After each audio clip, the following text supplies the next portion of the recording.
My advice would be take the calculated risk, because I always calculate the risk every time I do something. What's my fallback if it doesn't work out? What's the opportunity that I'm gaining by taking this risk? What's the learning opportunity? I try to have this conversation a lot with younger staff.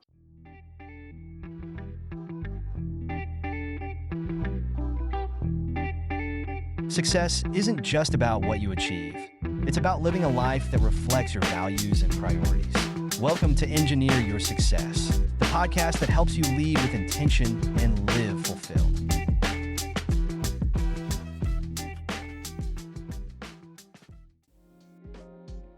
Let me ask you a question.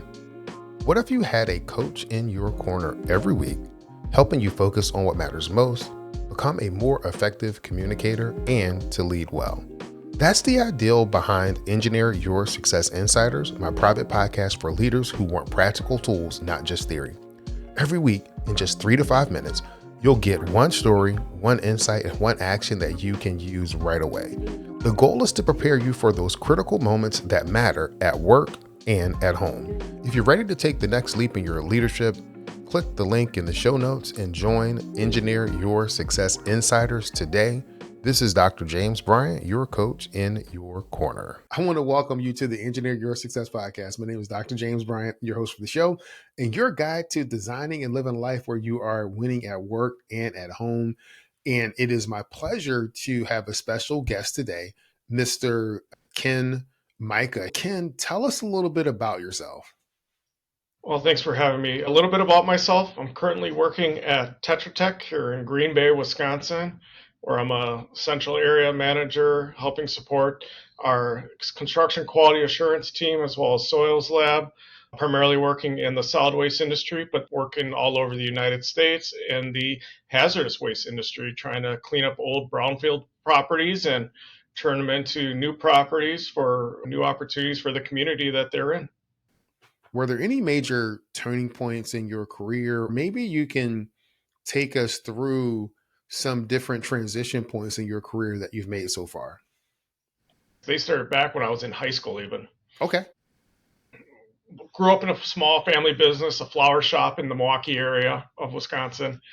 When I was 16, one of my mom's employees said, "Hey, my husband is looking for somebody to help support their construction quality assurance projects this summer at an engineering firm." And my mom was like, "Well, my son needs a job. He's working part-time. He can really use a full-time job."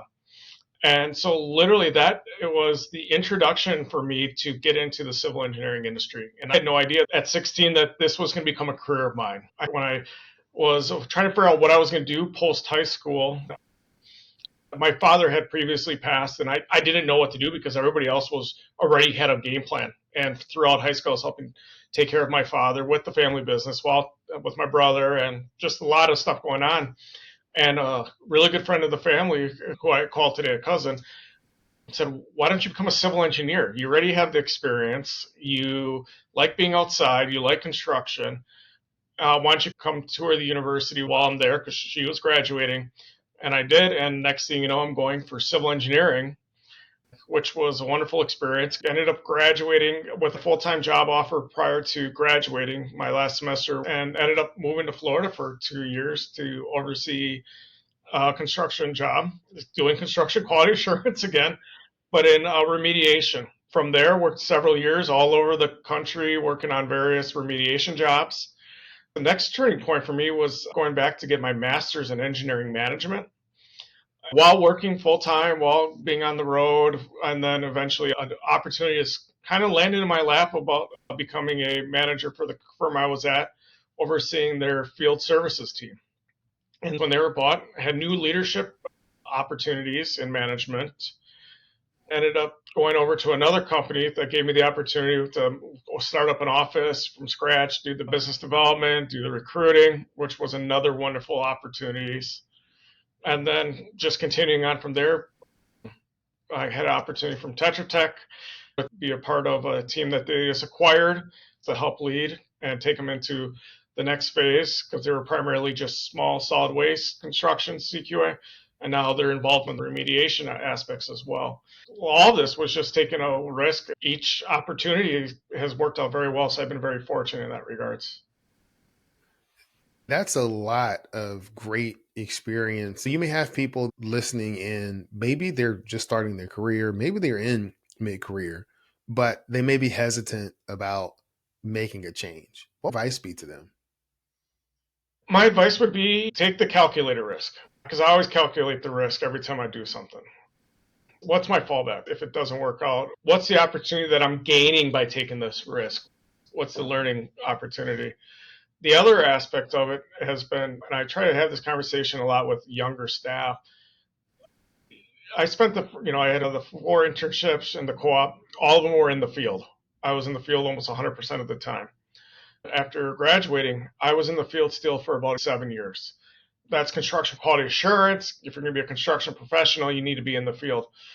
But hands-on experience was the best thing for me to see how things are built and work with different individuals. Working in the remediation industry, you're dealing with brownfield properties, a lot of people watching what's going on. You're dealing with a lot of different contractors, a lot of different clients, regulatory agencies. Just getting to work with a lot of different people with different goals, a lot of stakeholders have their own thing they're trying to get out of it. I think that helped me the emotional intelligence side of the industry as well. I would just tell them, get that experience. I got asked the other week, what's the thing that's missing from my career right now? And I told them my lack of experience in everything. While I might have done all this, there's still more for me to experience. There's so many lessons learned, whether they're positive or negative. I There's just more experience that needs to be had for me to continue in my growth. And I get it where I've gone pretty far in just 17 years, but there's still so much to experience. I feel like that's probably the only thing holding me back, and the only time will give that. No, I think that's great, particularly the advice to get that hands-on experience, because that is where the rubber meets the road. And that's where you see a lot of the nuances that you can't see on paper, that you can't see in the design, how things are actually functioning and working. You've started out this pursuit from a technical hands-on perspective, but as your career has continued to advance, it seems like you're getting a little bit more into strategic work. Mm-hmm. So how's that been for you? That's been a lot of fun. It's definitely been a different approach because as engineers, especially licensed engineer, you want to think about what is your risk management? How do you ensure that you're not taking on any risk for yourself, your company, the public? As engineers, we want to hold health, safety, and welfare the most number one thing in everything we do. But when you start looking strategically, there's a lot of risk because it's the unknown. It's challenging at times because you are letting go of what you know and trying to come up with calculated risk management as well as trying to predict what the future will bring. It's not easy to predict the future, but you can use, past practices, the data that you're seeing come through now, and try to formulate how that all plays into the future. Where's our clients' risk? Where's the risk for our company? Is it recruiting? Is it other competitors?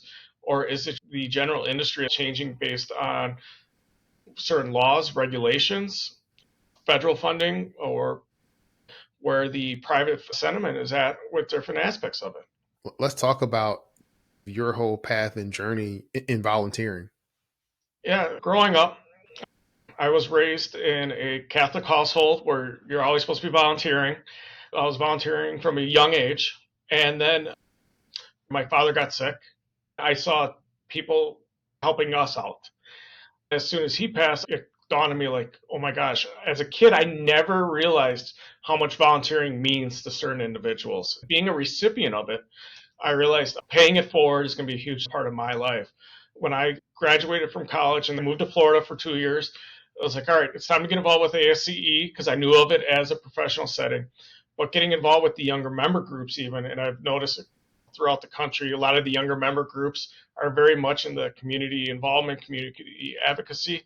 And so I started volunteering there, whether it was at a Ronald McDonald House in Orlando, making meals for families that were staying there because of their kids being sick, whether it was participating at the Science Museum or putting on field trips for the college students, just trying to help pay it forward in the community. Eventually moved back to the Milwaukee area where I was originally from and got involved there I knew like 3 to 6 months out I'm returning, so I emailed the leaders and like, hey, I want to get involved when I get back. Next thing you know, I'm getting voluntold for various activities, which was okay by me because I was looking to get involved again. And so just constantly trying to get back to the community wherever I can, because I know that there's always somebody that needs help in our community. And if I have the time to provide insight, I like to do that because I know there's somebody that's going to get a benefit out of it, that, hopefully they see the benefit of somebody volunteering to help them in the future so that they're willing to do the same. What's been your most challenging or most rewarding project that you've worked on through your volunteer activities? I would say the most rewarding project would be the STEM Expo. It was four of us that came together. It started as a fundraiser for hosting the MRLC, the Multi-Region Leadership Conference for the Central Region. And this was back when we had a fundraise to put on the social events. And the four of us came together. It ended up having several companies there. We put it on in the gym of a university. And we thought maybe we'll get 50, maybe 75 people. We had well over 100 people show up. We had so many volunteers that thankfully there's so many other people that have the same mindset as us. Let's get involved in the community. Since then, I've heard it's gone over 400 people in attendance now. And it's a free event. Different kids in the community that might not have access to different STEM related fields. Yes, it's put on by ASCE of the local group, but it's not just civil engineering. There's different groups that are talking about electrical engineering, mechanical engineering. Various groups of medical professionals are there. And so you're literally letting the kids try, whether it's the first Lego League, the students from the university setting up their concrete canoe, their steel bridge. One of my favorite activities, because by trade I'm a geotechnical engineer, is showing kids, hey, if you stand on a paper roll from toilet paper, it collapses. But if you put sand in the middle, like a foundational support, you can stand on it and it supports your weight. Just helping kids understand the difference, breaking it down for what we do to simpler terms, help kids understand and see, hey, maybe I could be doing that when I get older. I know there's one company that brings survey equipment. The kids are learning about surveying and drones, showing the technology aspect of what we do. I think that's the greatest thing that's still going on in the community, and that I was able to walk away and let other future leaders take on the leadership role, because we can't develop our future leaders unless space is made by the other leaders. I think it's just a great thing that's still going on in the community down in Milwaukee. That is great, man. I really do appreciate you sharing. So that was the most rewarding. What about your most challenging? I would say the most challenging aspect, especially being in ASCE, was being on the board of direction. And so I just came off the board of direction in October. I spent my 3 years on it. It was a wonderful opportunity. I met a ton of wonderful people from all over the world. We provide direction both to the staff that are helping put on all of our activities, as well as the other different committees, sections, branches, technical institutes, and so on. And the hardest thing was when you become a director, is you're told, okay, you are now voting and discussing things not as an elected official from your region, from your constituency, but as for all members of the society. And that's where a lot of people struggle, even myself struggle, because you think that when you think about different things that are going on, you're like, okay, I want to support my local group because they need the most help. But that doesn't mean that that's the best thing for the greater society, for all of its members. And so there was a couple of times where I had to do a gut check and ask myself, is this truly, am I going to vote for my constituency, or am I going to vote for the greater society? And I think that was probably the most difficult thing, because you unless you're in that role, it's really hard to understand the challenges, the internal challenges you will have, making those decisions. Well, thank you again for your service to our profession and the society as a whole. In past conversations, I believe that you just recently finished your doctorate. Yeah, so just over a year ago, I went back to school online and decided to go for a doctorate in business administration, emphasis in organizational leadership. As I've continued on in my career, it's been heavily involved in the technical side, still involved heavily on the technical side, but I've also been pushed heavily into the leadership management roles. I saw it as adding more tools to the toolbox. And so why I went with it. And coming up with a dissertation topic, and that's mergers and acquisitions. And that I've gone through two mergers and acquisitions. One that I was a part of the team that was acquired, and then one a part of the team that did the acquiring. And I felt that, okay, I've seen some things play out with this. I'd love to know more because I think this is going to be a bigger thing in our industry, even just cultural change in the industry and with the mergers and acquisitions. And so I decided to do my dissertation on the leadership influence of cultural integration of mergers and acquisitions in the AEC space. And so I have finished up all my schooling, and now I'm going through the dissertation process of doing the research, and we'll hopefully be finished up in a couple months with everything. Fingers crossed. But it's been a lot of fun because I've learned a lot about myself as well, understanding not just the technical side, but like I indicated earlier, engineers we're very good at risk management. We're very risk adverse, and anytime you talk about M&A or cultural integration or cultural change, there is change, and that goes against what many engineers are really comfortable with dealing with, and so really learning and get to know more of the psychological effect of it on the individual has been a lot of fun for me to learn. What's one thing that surprised you when you started uncovering and doing research, and maybe something that even challenged an assumption that you made? So one of the big things is the different leadership approaches that have been taken based on other research that's been done in the business industry, and hearing more and more that the transformational, while it might take more efforts early on, the transformational outside of the AC industry has been very successful, or at least had greater success than with the transactional leadership involved. Okay, so but before you got into that, did you think that transactional was going to be better than transformational, or was it that transactional was the only thing that you knew? A transaction was the only thing that I knew based on my experience, and that's very much how we've many leaders operate. It's like, okay, you do this, you go from point A to point B. At the end of the year, that means your pay rate is going to increase whatever percent that they're offering that year. You go from point B to point C, you might get a promotion. That's very transactional. On this date, you're now going to become this employee of this firm. And so that's pretty much how my experience has been. When that transformational is more on the lines of, okay, this is what this new opportunity is going to bring all of us, if we all come together. And so just trying to help people see the bigger picture and why this is going to mean greater success, why the change has to happen for all of us to have greater success in our careers. That was very, very eye-opening to me, like, there's other ways we can do it. It's interesting. How do you deal with the pressure of it all? That's a great question. I've never been asked that, really. But I could tell you this, for myself dealing with it all, I am very much a regimented person where, okay, generally speaking, I get up at this time in the day, I go work out before I even start the day. Usually I get up at 4 o'clock in the morning, and that goes back to me playing high school hockey and having to be up at 4 at the rink on the ice by 4:30 before school.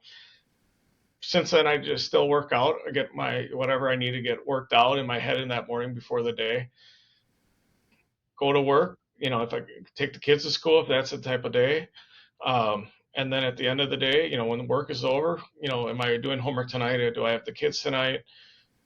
Do we have different activities? And I try to set up my schedule where it allows me both time to do everything I want to do, but also the other thing is time just to relax and hang out and just, be at ease, and try to also be, when I am with my kids, they have my full attention. I'm not dealing with anything else. Yeah. I'm trying to be fully present with them. I'm trying to be fully present at work. When I'm doing homework, being fully present with my schooling. trying to get myself be fully present in everything I do is very important to me. I Yeah. grew up in a small family business. From the day I was born, I was there till the business was sold right when I graduated high school. And so, there's different aspects. I appreciate everything my mom and my dad did growing up in the business, but I also know too there was many times where my parents sacrificed their time with me to be in the business. And Yeah. so that's why I want to make sure that I'm providing them as much time as possible so that they don't have to deal with what I had to deal with. Not saying it was bad, but I just want to say spend more time in different ways to spend my time with my kids. Yeah. So just trying to be fully present in everything I do. Ken, there's a lot of similarities that we have in our story. My dad had a auto body repair shop.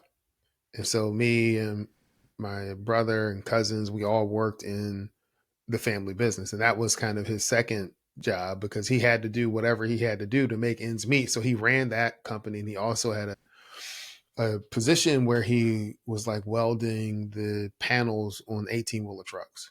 So Okay. that was his thing. And he worked all the time. And Mm, as a kid, I felt that I wanted more time with him. I wanted him to be able to spend more time with me. Wasn't resentment, but there was this longing for more time. And so as I got older and started my family, that was one of the things when I had a big transition point and started to structure and design my life so that I could win at work and at home.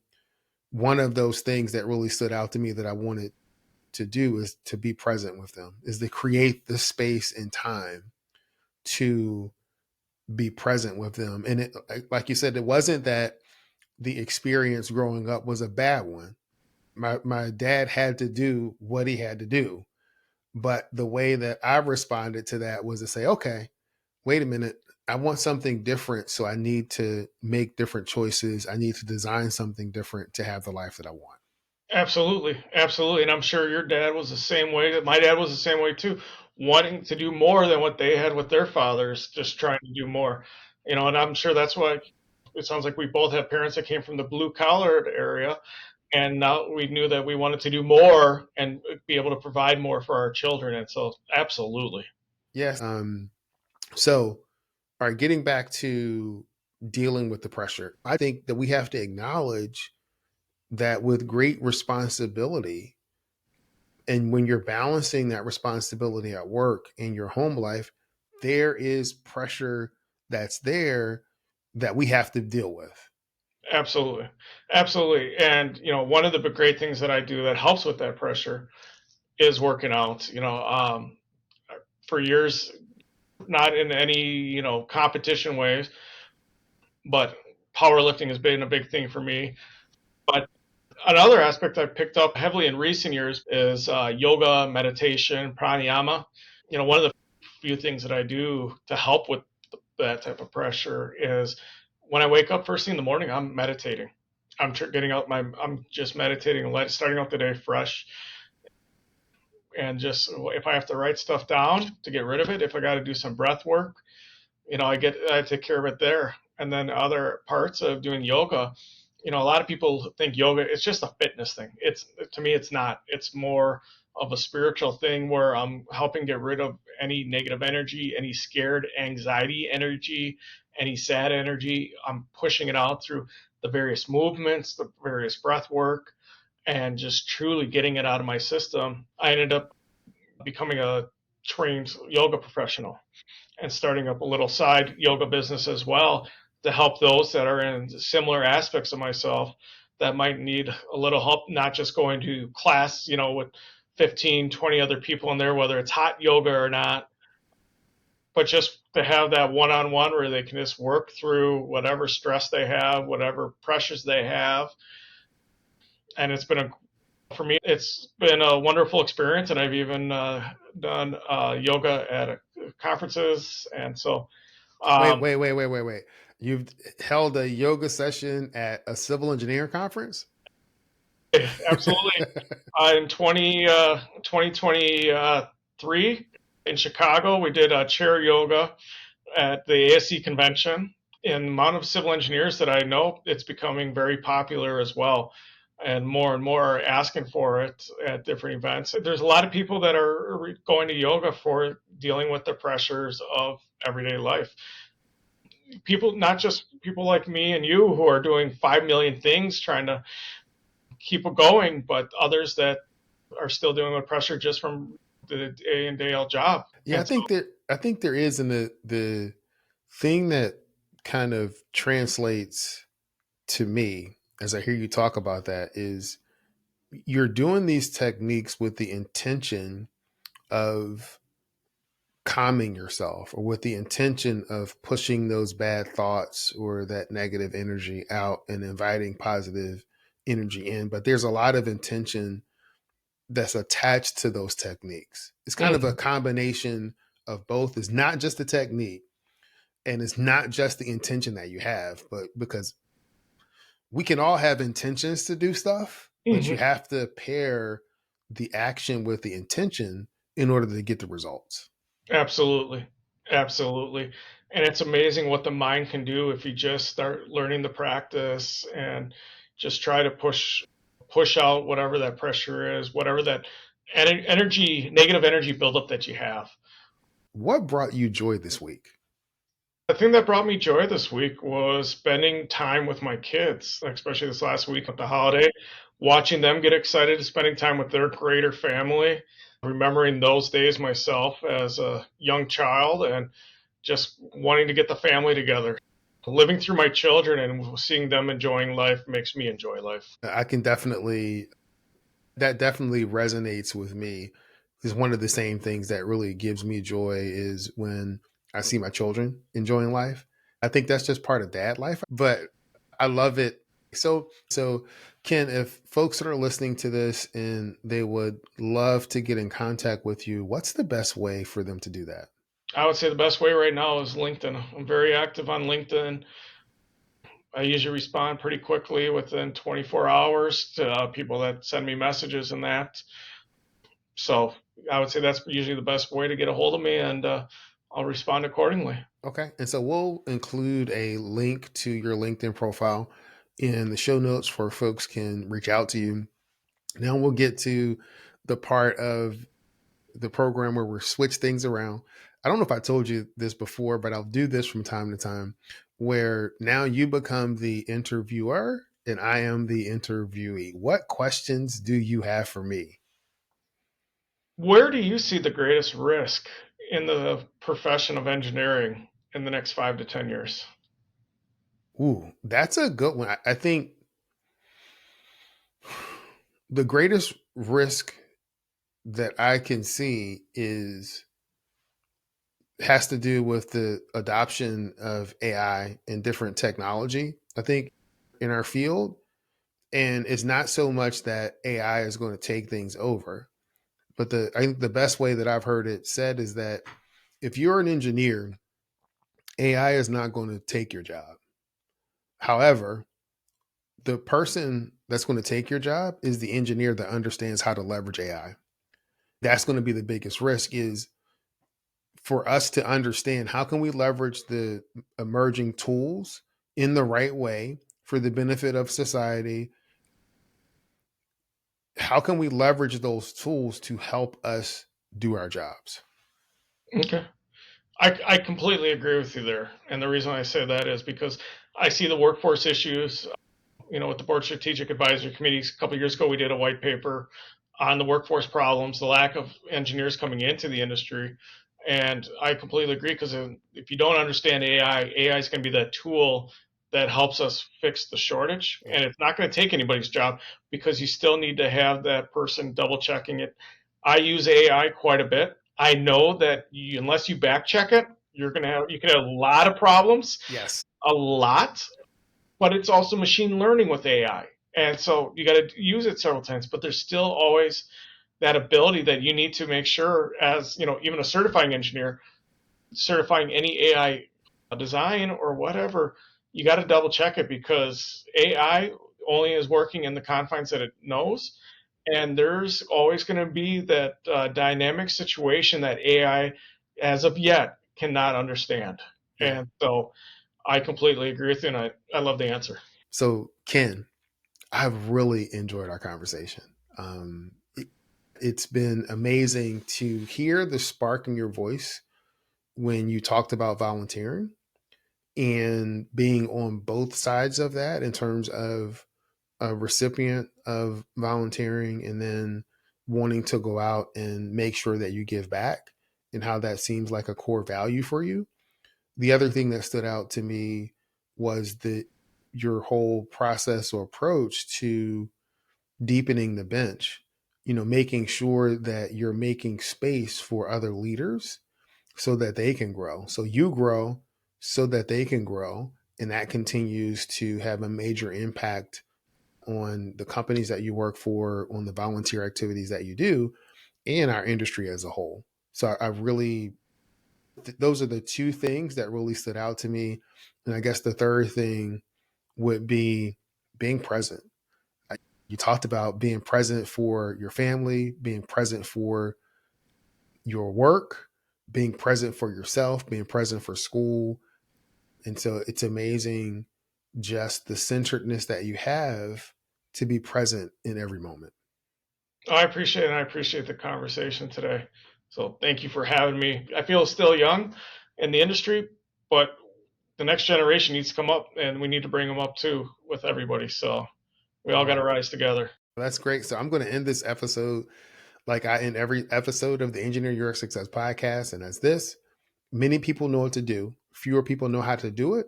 And there's a select group of people follow through, do it, and building the life of their dreams and really impacting the world. Ken, I want to thank you for being part of Select Few. Oh, thank you.